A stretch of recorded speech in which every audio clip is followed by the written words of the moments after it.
In this class, we will be discussing about the refraction of light.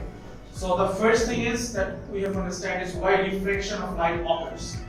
The reason for the refraction is this due to a change in the density of a medium. Let's say here I have air.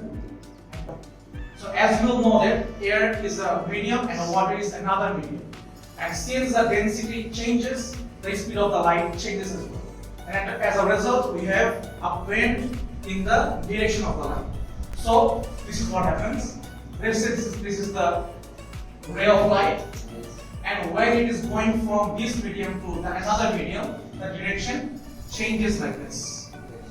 So here we can apply one formula, which is sin I is directly proportional to sin R, where I is my incident angle and R is my refracted angle.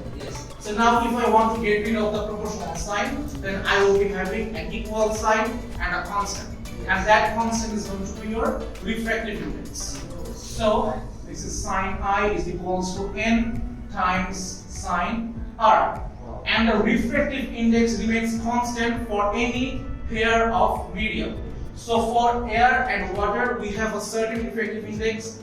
For another pair of medium, we have another value of refractive index. And this value always remain constant for a certain pair of medium. So now if I plot a graph where I take sin I in the vertical axis and sin R in the horizontal axis, and if I draw a graph, it will be a straight line from the origin. So if I find the gradient will give you the refractive index for the medium. Okay?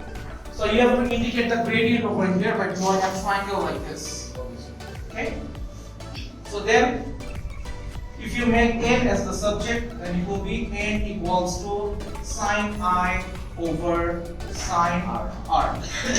So this is the formula that we have to remember throughout our syllabus, wherever we meet the refraction of light constant.